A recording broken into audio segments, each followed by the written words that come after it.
Number 1. Wasofo kwa mi na aku Emmanuel. We na me aku we. Ayi no fra ya watiato mu. Abije mpo si asem. So fa kwa asem.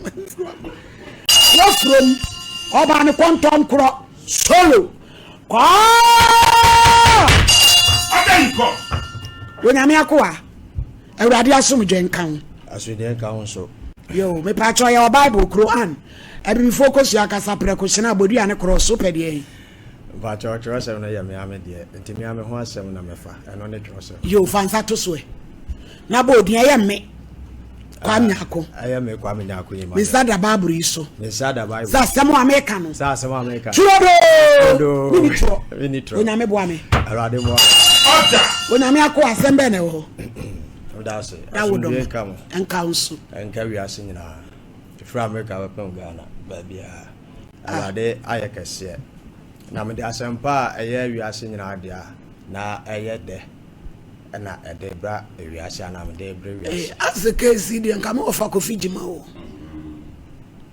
ya enti me de kwa me nya akonyi Emmanuel o ye sofu okay otumfo nya akopon twedi ampo kwa me do ba ne me ene se papa na de asama no se menka enche wi ase nyina na me mani mu aye ka chere se ja me awoso me yode boye ni na me nya de o se nsu ka chere never you know and never you know yes osima me nsu fi se abra o se ase nua so na abone fo me nu woni nche bra dabi ya nya soro wa hawo ye di asama sembe na ade ba na abije edi asema odi asema soma ye nyina so odi ansema soma ye ye nyina ye bo dawuro odi ade a bra wie ya dai edi asem na wo katechi me ba ya me ba ma me a metia personal ani wi ase nyina edo na wi adu so onyankopɔ ahini da ne ho adi okay eno nti na odi asoma me se me nka ma afa me wi ase nte na me nkyere ba bi kura fa premana se point ya Awurade ba bia odi na huhu ma beduro no ani so na point ya kodura wasa meka ema nipa no so enti point na duru he enti point ni nyina ne se Yesu Kristo ka so ko besa ba enti no ka so ko besa ba ya de anim sarete na oba beta na ni monyam adwa so bra obu wi ase wo yere dabi wafo oba pen na so no oba nete dabi wo fa oba di sei ache minka eni ma hawo ko oba wai oba na wa eni ne nana asa ne ma hawo jebe edi asemwa le o nyane se ensem no de se de wo kana doso wo akomo na ebusu me pa cha wo ko papa akwasi awi asore ni bi dabi wa on say we gina o shape unity no Abraham me sha say ya Awurade adwuma na Pillar of Zion me kan so ko Pillar of Zion enti no wada ma de wo nyina ne se tintini ntia sada me kan no Awurade suma se me metu wi asefu me meka asem no nkire wi ase na asem no nyina ne se okay ejina the judgment like say Yesu Kristo ana wayi me ana say meka say me amehwe de Awurade ni hunhum de waye ene dia bedura ni so na ejina oma say me nka nkire o mampanyini me papa excellency John Dramani Mahama say onyankopon ba bra mesrawo bra anya poli mesrawo so wanya say yesi ate aso ya wo hu ani suade huo wo hu nkom so evisa free ankra office ho eti ade kura wo hu afa mampenu fa ko wai mesrawo why so wo bibia afa mampenu wa ye aso ye fa ko ho ade ene do ba awie katachie you hold free na ye hunu de e wo ho why pa chaw okay the dia me wa nyina ne say me ne onyankopon na me na mtu ko fa no tia afna enti agito What say the only Yankopon? And now I found 2 Okomfo Anokye. Blah, titi. Mental health is real. Oh, yale, ade. About me am wow. Nani Paul Yankopon, where there's Uncle 2 Okomfo Anokye. Eh? And don't tell say a spiritual and physical, and tis help us say, Ebiano, Chilebuka Crana, would your Mamintia Siena, a bromiso. Ya BJ. Onyankopon 2 Okomfo Anokye Dedi Emmanuel. Oka Tronica say, Yabawa Bani be at Emmanuel. I say Onyamene ye wo. Onyankopon and ye. Nice one. Why dey last year? And the make say last year no. Ana last year na minya this Revelation 19:11. Also Jefo na mani hunu kase. No correct. Enti sa de edeme ye honhum konkron bowura me de eda na me da kunwam na ebowura me de me ko gina Pentecost da me preaching me kasa bebre. Ena nche no edeme ko why Pentecost so dey. I don't know what tafo. Na mo nya asore na Saturday. Ana me ko sre ni parma ni bie ma me. Enti na spiritual mo me ka se ni so ade hu na asana me ka bai. Enti efiri ho no edeme ko your TV station or Paradise TV, Mama Vida. Because be a gate, cause heaven near Tio. Whatever main country, ye. Yes, because why I send you, me tell now watch ready and tell me, boy, me papa, Muhammad. Funny demon. Or general. Where yes, when you study one facopa or Nabo is a free anchor office. Tro, when you study who contractors on a faco, Canada. Pacho.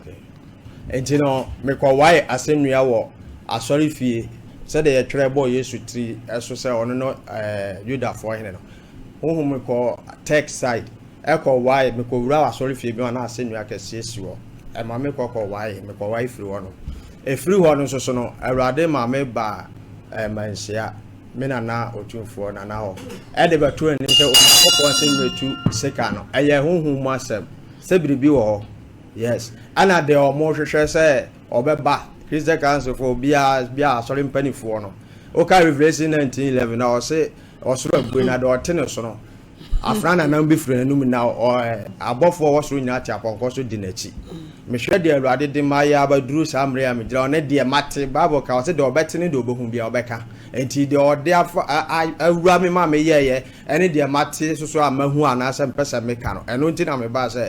Papa no tell me say me can tell e wiase nyina say don't know we do say it is time for heavily etwa say onyankopon ahenie no eda no ho adi mama me de ntia me bo we I was say me nya me mo but me picture bi e bai me person me de tell naka wo hwe say edi ntina me bo Okomfo Anokye afana din say matu ono sabio Kristo ka say obewu obesore okoje Asamado ne owo safo ampai wo ho ana yetie history ni so a ono so ka se okwaje owo safo ba wa ama but se kan no da so kasa wa asa so Yesu Kristo so moja so kasa wa asa se so a o munyina so ba on ba ye ne ma kasa obi ani animu ni akire na de ti am ko da me ko first second third that was third obi so ba se wa ye wanted on so betu that means ade ma mu se honhom na se tumi e wo ade ni mu for afana no and no na one so afọ obi said that make kan kokwa mo me dem a me antiam di gaga say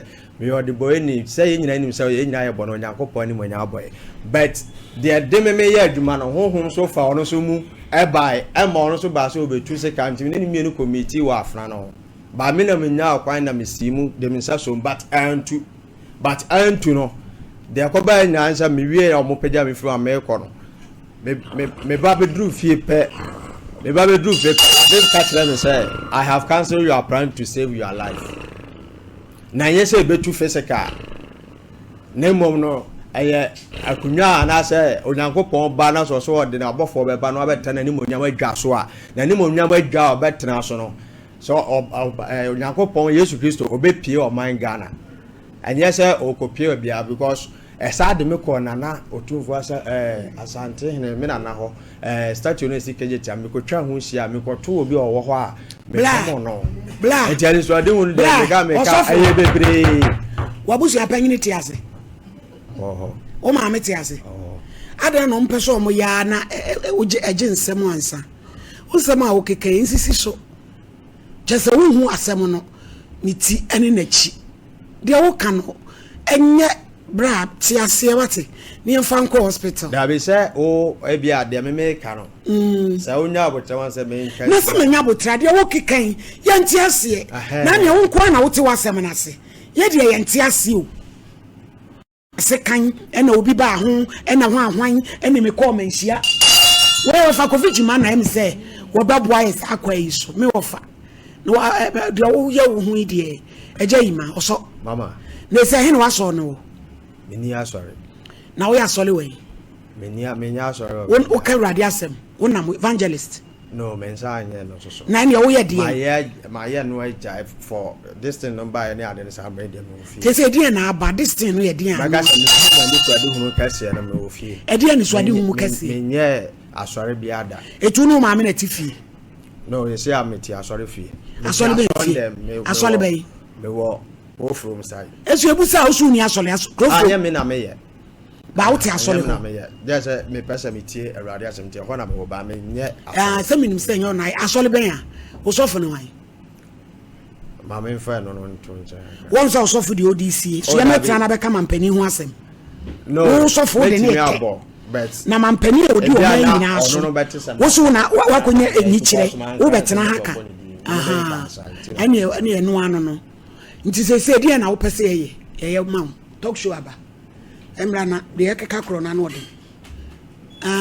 se dia na pese ye ma papa de me pese wo ye ma me nyina ne se meka se dona awiye mu ana anu de se de bia ye kwasole ya mo ka kire ye enti no do be ba no na wo de ba ya de ye hwe ne kwan se obeba a obi asofo do so obi aso Yesu obi ase say but sake de tro no to ye bo ase ana bloggers bet na so ma fro na ye de tro na kasa say ya fro why o de interview na me hwe ye de kasa na ye hu nipa ko a me ye sana say wo ye de wo ni Nyankopon na na sana me kasa me ni Nyankopon na maka tro say wo ni Nyankopon aha bla bla janse hu fancy ru so de firi ako ja fa isen su o se fa mama o te o ya le makwa ni fa nkodo mama o pa o te o ye Nyankopon bla so beti ahini ni mu aseba wote a wonte ase beti wadi o ke ja ba de me kana ya bebu kasa mu America yima